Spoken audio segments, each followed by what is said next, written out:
সম্মানিত দিনী ভাইরা, আমি আপনাদের সামনে কোরআনুল কারীমের সূরাতুল বনী ইসরাঈল নাম শুনেছেন? আওয়াজে বলেন, নাম শুনেছেন? সূরাতুল বনী ইসরাঈলের আপনাদের সামনে আমি 23 নম্বর আয়াতে কারিমার অংশ বিশেষ তেলাওয়াত করেছি। এই অংশ বিশেষের ভিতরে আল্লাহ সুবহানাহু ওয়া তাআলা দুইটি কথা বলেছেন। কয়টি কথা? আওয়াজে বলেন, দুইটা। এই দুইটা আমল যে আল্লাহর গোলাম করতে পারবে, তার বাস্তব জীবনে মেনে চলতে পারবে, আল্লাহ সুবহানাহু ওয়া তাআলা কিয়ামতের ময়দানে তার ওই গোলামটারে বিনা হিসাবে জান্নাত দিবে। সুবহানাল্লাহ। আমল কয়টা? পালন করতে রাজি আছে না নাই? আওয়াজে বলেন, আছে না নাই? সম্মানিত দিনী ভাইরা, আল্লাহ পাক রব্বুল আলামিন চমৎকার করে বললেন, আমার গোলামেরা, وَقَضَى رَبُّكَ أَلَّا تَعْبُدُوا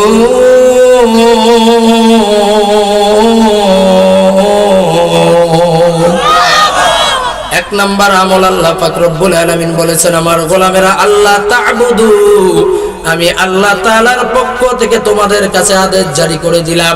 আমি আল্লাহ তাআলা তোমাদেরকে অর্ডার করলাম, গোলাম সো ফলো। ও গোলামেরা, তোমরা আমার অর্ডারকে ফলো করো, আমার অর্ডারটাকে মানো। অর্ডারটা কি? আল্লাহ পাক রব্বুল আলামিন বলেন, আল্লাহ তা'বুদু,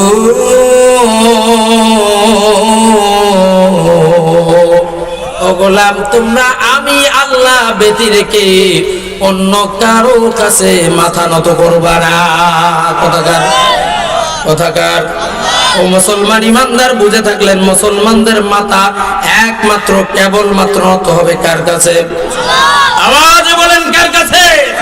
আজকে মুসলমানদের মাথা অন্য কারো কাছে মাথা নত হওয়ার কারণে আজকে মুসলমানদের দিকে রাম আর বামেরা লাল চোখ করে তাকিয়ে থাকে। কথা বলেন ঠিক কিনা? যেই সময় এই বাংলাদেশটাতে মুসলমানদের সংখ্যা কম না বেশি?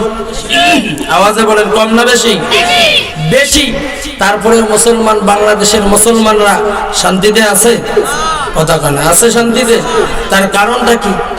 কারণটা হলো এই, বাংলাদেশের সংখ্যায় মুসলমান বেশি হবার পরেও এই বাংলাদেশের মুসলমানের অধিকাংশ মুসলমানরাই বিভিন্ন দরবারে গিয়ে মাথা নত করে। কথা বলেন ঠিক কিনা? বিভিন্ন বাবার কাছে গিয়ে মাথা নত করে। কথা বলেন ঠিক কিনা? আজকে দেখা যায়, আজকে মানুষ, যে সময় মানুষ যদি আল্লাহ তাআলার কাছে মাথা নত করবে, তামাম পৃথিবী মানুষের কাছে মাথা নত করবে। কথা বলেন না কেন? আজকে আমরা বিভিন্ন দরবারগুলোতে গিয়া, ল্যাংটা বাবার দরবারে, এরপরে তালা বাবার দরবারে, জিনজির বাবার দরবারে, বিভিন্ন দরবারে গিয়া, আপনাদের এই চাপার হাট পাশেও দরবারই আছে না নাই?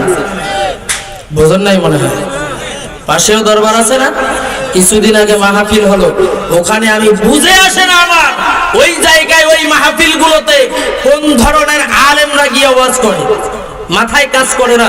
রাত 12টা পর্যন্ত আলোচনা করে, কোরআন থেকে কথা বলে, আর রাত 12টার পরে নারী আর পুরুষ একসঙ্গে কাপড় কইলা জিকির করে। কথা বলেন না কেন? আছে না নাই? এই দরবারগুলোতে আপনারা তো বলতেছেন ঠিক, আপনাদের এলাকার মানুষও গিয়ে খিচুড়ি খেয়ে আসে, সিন্নি খেয়ে আসে, আছে না নাই? এই সমস্ত দরবারে যাওয়া সম্পূর্ণরূপে মুসলমানদের জন্য হারাম এবং হারাম। বাচ্চা হয় না, বাবার দরবারে গিয়ে কাপড় সরায় বাবার কাছ থেকে পড়ে নেয়, পেট পড়ে নেয়, বাবায় নাকি ফু দিলে বাচ্চা হবে। আস্তাগফিরুল্লাহ, নাউজুবিল্লাহ। এদের কারণে এই বাংলার জমিনে আল্লাহর কোরআন সংসদে যাচ্ছে না। কথা বলেন ঠিক কিনা? সম্মানিত দিনী ভাইরা, আমাদের সময় সুযোগই এসেছে, আমরা চাই আগামীতে এই সমস্ত দরবারগুলোকে গুড়িয়ে ভেঙে দিয়ে আল্লাহর কোরআনকে বাংলাদেশ সংসদে আমরা নিয়ে যেতে চাই। কথা বলেন ঠিক কিনা? যখন আল্লাহর কোরআন বাংলাদেশের সংসদে যাবে, তখন আর এই সমস্ত ভণ্ডদের আস্তানাও খুঁজে পাওয়া যাবে না। আজকে আমাদের দিকে রাম আর বামেরা লাল চোখ করে থাকে, মাঝে মাঝে ভারত আমাদেরকে গুতা দেয়, আমরা কখন জানি বাংলাদেশ থেকে সব এনে নেব। তবে আমরা ভারতের ব্যাপারে বলতে চাই, হুঁশিয়ার, সাবধান। আমার রাসূল বলে গেছে, গজওয়ায়ে হিন্দের মাধ্যমে এই বাংলাদেশের সঙ্গে ভারতের যুদ্ধ হবে ঠিকই, কিন্তু বাংলাদেশের আলেম রায়তের জয় হবে ইনশাআল্লাহ। সম্মানিত দিনী ভাইরা, আমরা রেডি আছি তো ইনশাআল্লাহ? কথা বলেন, আছে না নাই?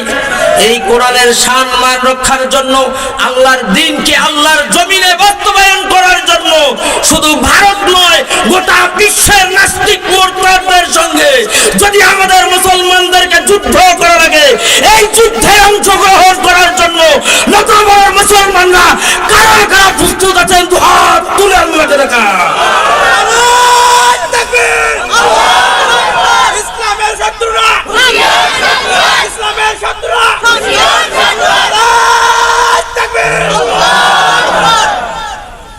সকলে বলেন আমিন। আল্লাহ তাআলা কবুল করুন, বলেন আমিন। সম্মানিত দিনী ভাইরা, আজকের ওয়াজগুলো একটু মুখস্থ করে বাড়িতে নিয়ে যাবেন, একটু খেয়াল করেন। প্রথম কথা, মুসলমানরা একমাত্র কেবলমাত্র শুধুমাত্র মাথা নত করবে কার কাছে? কথাকার আমি মোল্লার না আল্লাহর? আওয়াজে বলেন কথাকার। তাহলে এটা ভালো করে বুঝে নেন, আল্লাহ তাআলার কাছে আমরা একমাত্র কেবলমাত্র শুধুমাত্র মাথা নত করব, অন্য কারো কাছে আমরা মাথা নত করব না। সম্মানিত ভাইরা, আমি আপনাদের সামনে ছোট্ট একটা ঘটনা তুলে ধরি আমার রাসূলের সাহাবায়ে কেরামদের মধ্য থেকে। আমার দিনী ভাইয়েরা, আপনারা নাম শুনেছেন, অনেকবার এই ঘটনাগুলো শুনেছেন। তারপরে ইতিহাস যখন বলা হয়, ইতিহাস যখন পড়া হয়, ইতিহাস যখন শোনা হয়, তখন ঈমানকে বৃদ্ধি করে দেন তিনি কি? আওয়াজে বলেন তিনি কি? তবে অন্য কোন ইতিহাস নয়, আমার রাসূলের ইতিহাস, সাহাবায়ে কেরামদের ইতিহাস যদি আমরা পড়ি, শুনি, বলি, এখান থেকে আমাদের শিক্ষা আছে না নাই?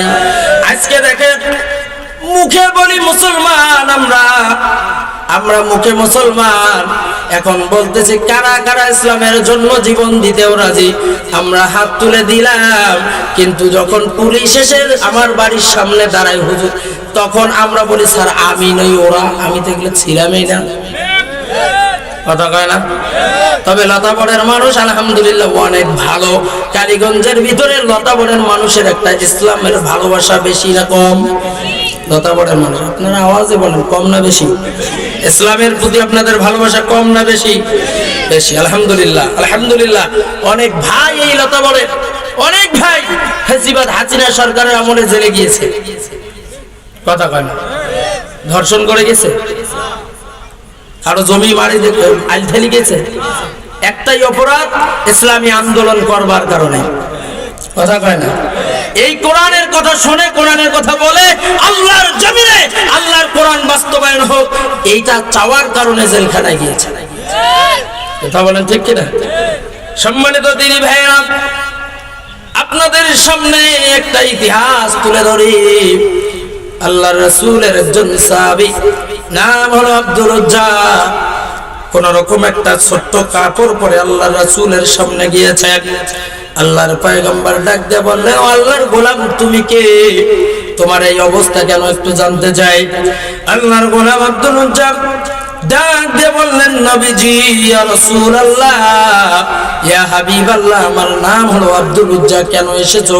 তোমার এই অবস্থা কেন? তোমার পরনে কাপড় না, এত শর্ট কাপড় পরে এসেছো, তার কারণটা কি আমি তোমার কাছ থেকে জানতে চাই। আব্দুর রাজ্জাক ডাক দিয়ে বললেন, নবীজি, আমার এই ঘটনা যদি আপনি জানতে চান গো নবী, তাহলে শুনুন। ওগো আল্লাহর পয়গম্বর, আমি থাকি আমার চাচার বাড়িতে, আমার কোনো কিছুর অভাব ছিল না, কোনো কিছুর অভাব ছিল না, কাপড় চোপড়ের অভাব নাই, খাবার অভাব নাই, সম্পদের অভাব নাই। নবীজি, সবই আমার ছিল। আল্লাহর পয়গম্বর বলল, তোমার যদি সবই থাকে তাহলে আজকে এই অবস্থা কেন? আব্দুর রাজ্জাক ডাক দিয়ে বললেন, নবীজি, আপনার কথা অনেকবার শুনেছি, আপনার সত্যবাদিতার কথা আবার অনেকবার শুনেছি, আপনি অত্যন্ত ভালো মানুষ, আপনার কথা আমি অনেকবার শুনেছি, তাই হঠাৎ করে কোনো একদিন আমার চাচাকে গিয়ে বললাম, চাচা, ও চাচা, বলেন তো দেখি মুহাম্মাদুর রাসূলুল্লাহ সাল্লাল্লাহু আলাইহি ওয়াসাল্লাম মানুষটা কেমন? সুবহানাল্লাহ। কাফের একজন কাফের আরেকজন কাফেরকে প্রশ্ন করছেন, বলেন তো চাচা, মুহাম্মাদুর রাসূলুল্লাহ মানুষটা কেমন? আব্দুল উজ্জার চাচা ডাক দিয়ে বললেন, ভাতিজা, আব্দুল্লাহর এতিম বেটা মুহাম্মাদুর রাসূলুল্লাহ সাল্লাল্লাহু আলাইহি ওয়াসাল্লাম হলো as-সাদিক। সুবহানাল্লাহ। আব্দুল্লাহর এতিম বেটা মুহাম্মাদুর রাসূলুল্লাহ হলো আল-হামিম। সুবহানাল্লাহ। আমার রাসূল এত সুন্দর চরিত্রের মানুষ ছিলেন, এরকম চরিত্রের মানুষ কিয়ামত পর্যন্ত আর একজনও আসবে না। সুবহানাল্লাহ বলবেন না? যে রাসূল সত্যবাদিতার সার্টিফিকেট পেয়েছে, মিথ্যা কথা জীবনে কোনোদিন একটিও বলেন নাই, আর আজকে আমরা তার প্রিয় উম্মত হবার দাবিদার করি, অথচ আমাদের মুখ দিয়ে রহ মিথ্যা কথা বাইর হয়। আমরা মিথ্যা না বললে আমাদের পেটে ভাত হজম হয় না। মনে হয়েছে মিথ্যা কথা বললাম। আলহামদুলিল্লাহ, চাপার এখানকার মানুষ অনেক ভালো সত্যবাদী। আলহামদুলিল্লাহ, আলহামদুলিল্লাহ বলেন। আল্লাহ তাআলা আমাদেরকে কবুল করুন, বলেন আমিন। সম্মানিত দ্বীনি ভাইয়েরা, আব্দুল উজ্জা তার চাচাকে বলল, চাচা, মুহাম্মাদুর রাসূলুল্লাহ যদি ভালো লোক হয়ে থাকে, ও চাচা, আমি অপেক্ষায় আছি আপনার সঙ্গে একসঙ্গে আমরা মুহাম্মদ রাসূলুল্লাহ সাল্লাল্লাহু আলাইহি ওয়াসাল্লামের দরবারে গিয়ে কালিমা পড়ে নেব। সুবহানাল্লাহ। আব্দুল উজ্জার চাচার মেজাজটা খারাপ, বলল, বেটা, খবরদার, যা একবার বলেছিস দ্বিতীয়বার এই কথা বলবি না। মুহাম্মদ ভালো লোক এটা আমরা জানি, মুহাম্মদ সত্যবাদী এটা আমরা জানি, কিন্তু মুহাম্মাদের তরিকায় যদি আমরা চলি, ও ভাতিজা, তাহলে আমরা ধর্ষণ করব, মামলা খাবো, তারপরে আমরা বোতল খাইতে পারবো না, লুটতারাজ করতে পারবো না, খুন খারাপি করতে পারবো না, অন্যায় করলে ওই মুহাম্মাদের তরিকায় আমরা জেলখানায় যাব। কথা কন না কেন? আওয়াজে বলেন ঠিক কিনা? আজকে যারা বাংলাদেশের আলেমেরা আছে, আজকে যারা ইসলামী আন্দোলনের কর্মীরা আছে, এদেরকে দেখে আরেক দল মানুষ আবার আজকে নাক ছিটকাচ্ছে। কথা বলেন ঠিক কিনা? এর দ্বারা প্রমাণিত হয় আওয়ামী জাহিলিয়াতের যুগে যারা নাক ছিটকে আছে, তারাও জানে আল্লামা দেলোয়ার হোসেন সাইদি ভালো মানুষ ছিল। এরাও ভালো করে জানে আল্লামা মামুনুল হক ভালো মানুষ ছিল, আল্লামা আমির হামজা ভালো লোক ছিল, আল্লামা শফি ভালো লোক ছিল। তারপরেও তাদের বিরুদ্ধে গিয়ে কথা বলেছে এই মানুষগুলো, এই কারণেই তারা মাল খাওয়া হবে না। কথা বলেন ঠিক কিনা? আজকে ওই একদল মানুষ উঠে পড়ে লেগেছে আলেমদের উপরে, ইসলামী আন্দোলনের কর্মীদের উপরে। তার কারণ একটাই, যদি ইসলাম এই জমিনে বাস্তবায়ন হয়ে যায়, এদের গুন্ডামি মর্তানি করা হবে না। কথা বলেন ঠিক কিনা?